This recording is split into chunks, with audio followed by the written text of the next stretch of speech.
Clear Vision TV, bridging ideas to reality. Kwa majina naitwa Melkiaro Januari, ni mkufunzi na mshauri wa biashara. Tuko hapa kwa lengo kubwa la kutoa mafunzo ya aina tatu kubwa. Ni mafunzo ya usindikaji wa vyakula, mafunzo ya ujasiriamali pamoja na mafunzo ya bidhaa za ngozi. Kipekee kwenye mafunzo haya ni mafunzo ambayo yameandaliwa na kanisa la Pentecoste Tabata chini ya mchungaji Dr. Deo Mbona. Lengo la mafunzo ni kumkomboa mwanadamu katika umaskini.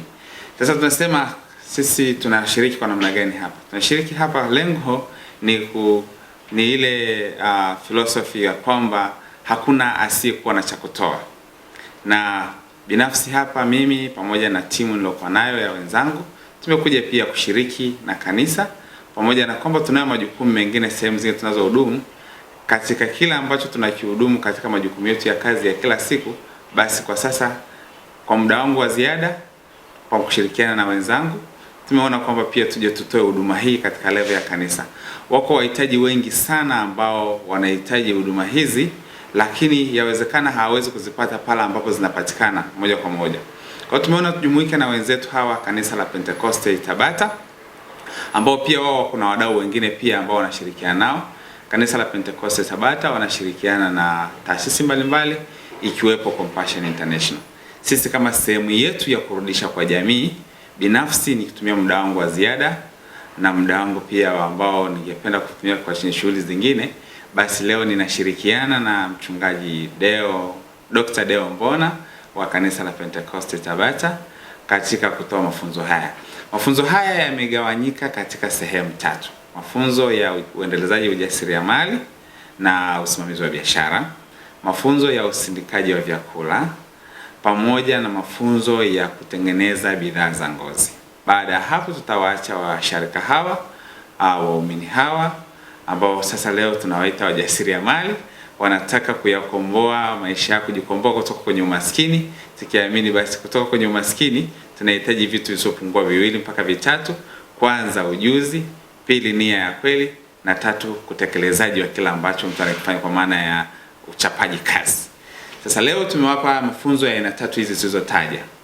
Mimi nikitokea katika tasnia hii ya uendelezaji wa biashara kama mkufunzi na mshauri wa biashara, naungana sasa na wenzetu hawa kuhakikisha kwamba ndugu hawa wanapata haya mafunzo. Lengo kubwa ni kuhakikisha kwamba wanaweza kutumia vizuri ujuzi waliokuwa nao. Wanafahamu mengi, lakini namna ya kuyaweka vizuri. Ndio maana tunapa stadi za maisha na stadi za ujasiriamali, waweze kutoka pale waliko waweze kubuni mradi mzuri au wa kibiashara, lakini sio tu kubuni bali waweze kuanzisha huo mradi, sio tu waanzishe ufe, lakini basi waweze kuendeleza na iweze kuwa biashara. Tunatamani katika kundi la hawa washiriki ambao wako 69, wengi wao wakiwa ni akina mama, tunatamani siku moja kati ya biashara zao hizi ziweze kutoka biashara kubwa kama tunazoziona zinazotoka huko duniani kuja hapa kwetu. Wanaweza, na tumeangalia, tumeshirikiana kwenye upembuzi wa awali tuliofanya, tumeona wanaweza, na basi shirika la Compassion International kwa kushirikiana na kanisa hili la Pentecoste Tabata waliamua kutengeneza programu hii, na baada ya hapo wakatutafuta sisi wataalamu. Tukafika hapa, niko mimi binafsi, lakini pia tuko na mwezeshaji mwingine ambaye ni Mama Rose Romanus, mtaalamu wa usindikaji wa vyakula. Mtamuona hapa kajiribisi ambapo anaenda kuendeleza shughuli zake. Wameweza kujifunza nini sasa kwenye hili? Kwenye mafunzo ya ujasiriamali na usimamizi wa biashara, wameweza kuangalia vitu vingi: maana halisi ya ujasiriamali na namna ya kuanzisha mradi mzuri, lakini pia wameweza kuangalia urasimishaji wa biashara, namna nzuri ya kurasimisha biashara zao, lakini pia zile taasisi zote zinazohusika kwenye kurasimisha biashara, ikiwepo taasisi ya usajili wa majina ya biashara BRELA, ikiwepo utaratibu mzima wa kupata TIN number, ikiwepo utaratibu wa kuweza kupata leseni za biashara kutoka mamlaka zinazohusika, ikiwepo swala la TVS, pamoja na swala la usafi na usalama mahali pa kazi OSHA na wengine. Lakini zaidi ya hapo pia wameweza kuangalia namna nzuri ya kuandaa brandi zao kwa maana chapa zao za biashara, na namna ya kuzisajili. Kwenye swala lazima hili tumezungumza habari ya miliki bunifu na tumeweza kuangalia vile zile component 5 za msingi za miliki bunifu ambazo ni swala la chapa nzuri ya biashara, kwa maana brand nzuri, kwa maana alama ya biashara, lakini swala zima la bunifu za maumbo bunifu ya viwandani, kwa maana industrial design, lakini habari nyingine ya copyright, kwa maana ya miliki bunifu za sanaa na maandishi, na siri za biashara pia. Wajasiriamali hawa wanabuni bidhaa nzuri sana ambazo mwisho wa siku zinaingia sokoni, lakini zikiingia sokoni kabla hazijasajiliwa vizuri, nayo ni changamoto nyingine. Kwa hiyo tumezungumza nao, tumewaelimisha vizuri namna ya kuandaa pia hizi na kusajili hizi miliki bunifu zao ambazo wanatoka nazo kwenye biashara. Lakini zaidi ya hapo, kwenye mafunzo ya usimamizi wa biashara tumezungumza habari nzima ya masoko, namna ya kuweza kuandaa bidhaa nzuri na namna ya kuingia sokoni pia, na zaidi ya hapo namna ya kufanya utafiti mzuri wa soko, na pia tumeweza kufanya shughuli nzima ya utunzaji wa kumbukumbu pamoja na namna ya kuweza kupambana na kuongeza kile kidogo walichonacho, kwa maana utaratibu mzuri wa kuwekeza kwenye biashara zao. Lakini zaidi ya hapo basi, kwa hiyo tumezungumza dhana nzima ya usimamizi wa biashara pamoja ikiwa na utambuzi mzuri na namna nzuri ya kuweza kuwaongoza wafanyakazi ndani ya kiwanda na kujenga timu, kwa maana ya kujenga ile morali ya wale wanaowasaidia kazi ili basi kazi iweze kwenda vizuri. Hiyo ni dhana nzima ya usimamizi wa biashara. Lakini kwenye habari ya usindikaji wa vyakula wameweza pia kujifunza vitu vingi. Kusema kweli, teknolojia ya usindikaji wa chakula kwa ujumla ni pana, wataweza kujifunza hilo, lakini pia wameweza kutengeneza bidhaa nyingi za kutosha. Navyosema bidhaa nyingi za kutosha, kwenye biashara huwa tunaenda na bidhaa chache. Tunaanza na bidhaa chache ukilinganisha kwamba kuna swala zima la uwekezaji, kwa maana mtaji wa kuanzia, lakini wameweza kujifunza bidhaa nyingi ambazo zinapa mawanda mapana namna ya kuweza kuchagua ni kipi aende nacho. Wameweza kujifunza namna ya kutengeneza mikate, wameweza kujifunza namna ya kutengeneza mandazi, pia keki, lakini pia cookies, lakini zaidi ya hapo wamejifunza pia maandalizi ya karanga za mayai, siagi ya karanga kwa maana peanut butter, lakini pia wameweza kujifunza namna ya kutengeneza unga wa lishe na juisi ya matunda mbalimbali pamoja na juisi ya miwa, sosi ya nyanya kwa maana tomato paste na bidhaa zinazofanana na hizo. Kwa kuangalia hilo, tumeangalia namna nzuri ambayo na bidhaa rahisi ambazo wanaweza kazitengeneza katika mazingira yao na waweze kuanza biashara. Tunapofikiri biashara, tufikiri kuanzia na mambo makubwa sana. Wanasema hakuna moja bila zero na hakuna 10 bila moja. Kwa hiyo lazima uanzie mahali. Kwa hiyo tumewezesha kuweza kufikiri namna nzuri ya kuangalia mazingira yanayowazunguka. Kama basi kunako anayewazunguka wana shida ya kula mandazi asubuhi, waweze kuwapikia mandazi asubuhi. Lakini pia wana shida wanalima labda mbilimbi nyingi, waweze kujua namna ya kusindika hizo mbilimbi, basi tumewapa pia teknolojia ya kuweza kutumia mazingira vizuri. Wana maembe mengi sana, wanashindwa namna ya kuyatumia maembe yasioze au ndizi zisioze, basi waweze kutengeneza jamu ya maembe, waweze kutengeneza pia kama ndizi waweze kutengeneza wine ya ndizi, waweze kutengeneza crisps na mambo kama vyote hizo tumeweza kuwafundisha waweze kuona namna gani wanajiendeleza kwenye hilo. Lakini zaidi ya hapo, kwenye mafunzo haya pia tulikuwa na wataalamu pia wa kutengeneza bidhaa za ngozi.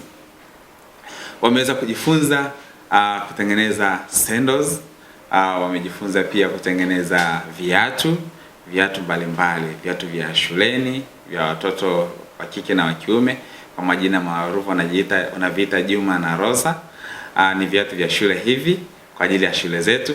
Ziko shule nyingi za watoto wadogo na vijana ambazo zinaendelea kuibuka kila wakati na watoto wanazaliwa kila wakati. Kwa hiyo soko hili halikatiki leo wala kesho, kwa sababu watu wanamuomba Mungu awapatie watoto. Kwa hiyo hili ni soko kubwa ambalo tunatarajia basi waliojifunza bidhaa hizi za ngozi wakiwekeza vizuri, hatutarajii wapate shida ya soko. Lakini pia wamejifunza namna ya kutengeneza mikanda, wamejifunza namna ya kutengeneza pouch kwa maana wallet na vitu kama hivyo. Kwa haya mafunzo kipekee tunaamini kwamba ni mafunzo ambayo wazungu wanasema game changer. Tunatazamia kwamba mafunzo haya yalete mabadiliko makubwa kati ya hawa ndugu zetu, lakini pia yaweze kwa kweli yaweze kufikia ile lengo la mafunzo haya ya kumkomboa mwanadamu kutoka kwenye umaskini.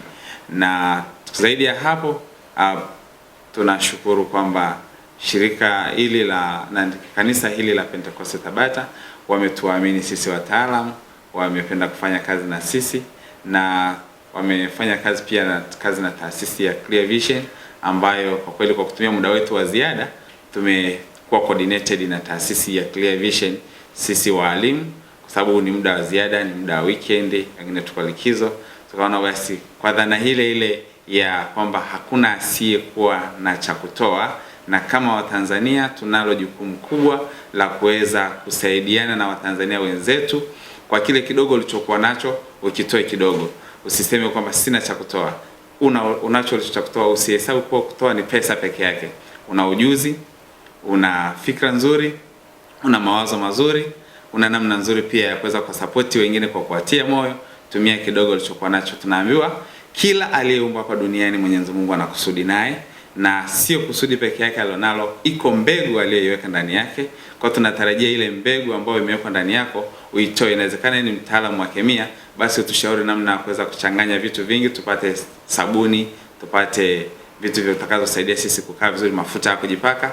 Wewe ni mtaalamu wa kuchanganya makemikali, lakini pia wewe ni mtaalamu wa kutengeneza documentaries. Tuwasaidie kuwaonyesha wale wasiokuwa na sauti ya kusema, tuwasaidie kusema kwa kufikisha pale wanapotakiwa sauti ifike. Basi kila mmoja iko kitu ambacho kimewekwa ndani yake. Basi kwa programu hii pia ambayo taasisi ya Clear Vision Business Consult inatumia muda wake pia wa ziada, siku za weekend tunafanya kazi na makanisa kwa kadiri tunavyoweza. Hatuwezi kufanya kila mahali, lakini at least kwa sasa tumeweza kufanya na kanisa la Pentecost Tabata. Lakini tumepata ushirikiano mzuri wa kanisa la Pentecost Tabata kutoka kwa mchungaji Deo Mbona. Tumeshirikiana naye kwa mambo mengi, na basi sasa weekend hizi na muda wa ziada ambao wengine wako kati yetu, wawezeshaji kati yetu wengine wako likizo, tunatumia muda wa likizo na muda za weekend kushirikiana na kanisa la Pentecost Tabata na kuweza kuona namna gani tunashirikiana na hawa wenzetu kutoa kile kidogo tunacho. Wengi wao hawa ni akina mama kwa asilimia kubwa. Akina baba ni wachache sana, lakini akina mama na vijana tunaamini kwao mbegu ikipandwa huwa inaota mapema.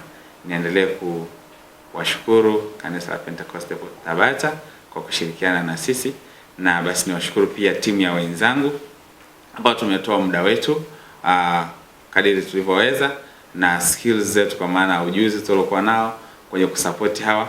Niwaombe hii lengo hili ni ya hii njema isiishie hapa. Kadiri tutakavyoweza tuendelee kushirikiana, tuhakikishe kwamba basi kile tulichokuweka ndani yetu tunakitoa. Tunashauriwa tusiende makaburini tukiwa na hazina zetu ndani yetu. Kama una wazo zuri, litoe mapema, litekelezeke. Yawezekana si lazima utekeleze wewe, wengine wanatekeleza wengine, lakini sema kilichoko ndani yako, fanya kilichoko ndani yako, basi at least kile kilichokusudiwa na Mungu ndani yako kiweze kukiacha duniani. Tusiende makaburini tukiwa na vipaji vyetu. Clear Vision TV, bridging ideas to reality.